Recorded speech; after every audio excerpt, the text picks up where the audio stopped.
మా బుడ్డోడిని మాత్రం కొద్దిసేపు ఆట పట్టిద్దాము. వీడికి ఏదన్నా కావాలంటే ఎలా సతాయిస్తాడో అలాగే ఆట ఆడుకోవచ్చు. చాలా బాగా ఆడతాడు అనమాట. ఎంతసేపు అంటే అంతసేపు.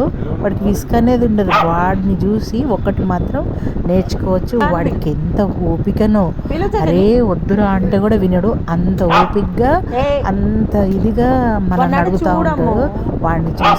వీడిని చూసి చాలా నేర్చుకోవచ్చు అనిపిస్తుంది ఒక్కొక్కసారి.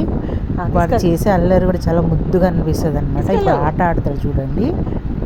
ఇందులో వాడికి ఇంకా కోపం కూడా వస్తుంది. నువ్వు రావట్లేవేంది అన్నట్టు చూస్తాడు. రా నువ్వు అంటాడు. చూడండి వెళ్తున్నాడు, రమ్మంటున్నాడు. వాడి ఫీలింగ్స్ వేరేలాగా ఉంటాయి చూస్తుంటే. నువ్వేంటి రావట్లేవేందని నన్ను అడుగుతుంటాడు. సరే పా అంటే మళ్ళీ వెళ్ళిపోతాడు అనమాట. మళ్ళీ రిటర్న్ వచ్చి మళ్ళీ రావట్లేవేందని చూస్తాడు చూడండి. సీరియస్ మళ్ళీ కూర్చుందా? చాలా బాగా ఆడుకుంటాడు అనమాట వీడు. మా పాప అయితే బాగా ఆడుకుంటుంది. వాడితో విసిగిస్తూ ఉంటుంది. వాడు కూడా దాంతో ఆడుతూ ఉంటాడు బాగా.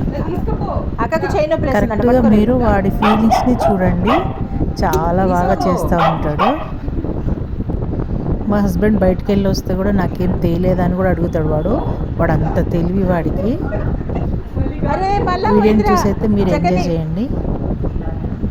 వీడియో నచ్చితే మాత్రం లైక్ చేయండి, షేర్ కూడా చేయండి, సబ్స్క్రైబ్ చేసుకోండి, సపోర్ట్ చేయండి.